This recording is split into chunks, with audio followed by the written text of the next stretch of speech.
100 कोटी रुपयांचा scam expose केला म्हणून या IAS अधिकाऱ्यावर 7 गोळ्या झाडण्यात आल्या होत्या। गेल्या वर्षी त्यांचा हा उठाबशा करण्याचा व्हिडिओ खूप व्हायरल झाला होता। IAS अधिकारी असताना आपली चूक कबूल करून त्यांनी उठाबशा करत माफी मागितली होती। पण आपल्या देशात प्रामाणिक अधिकारी का टिकत नाहीत त्याचेच हे उदाहरण। त्यांनी सिस्टम पुढे हात टेकत शेवटी राजीनामा दिला। हे आहेत यूपी कॅडरचे IAS रिंकू सिंग राही। 2004 मध्ये यूपी PCS परीक्षा पास होतात। 2009 मध्ये 100 कोटी रुपयांचा स्कॉलरशिप स्कॅम एक्सपोज केल्याने त्यांच्यावर 7 गोळ्या झाडण्यात येतात।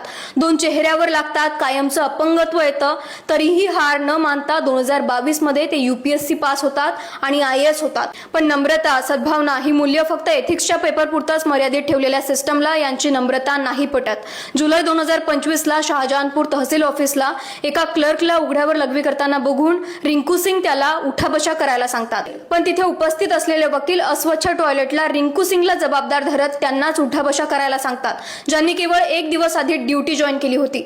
हे व्यक्ती IAS असून आणि पूर्णपणे त्यांची चुकी नसताना सुद्धा माफी मागतात, उठाबशा करतात। पण सिस्टमला हे आवडत नाही आणि त्यांची 36 तासातच ट्रान्सफर करण्यात येते। तेव्हापासून त्यांना फील्ड पोस्टिंग मिळाली नाही। त्यामुळे या पगाराचं मी काय करू म्हणत त्यांनी राजीनामा दिला। ज्या देशात घोटाळा एक्सपोज करणारा अधिकारी टिकत नाही पण घोटाळा करणारा टिकतो, त्या देशात सिस्टम कशी काम करत असेल विचार करा।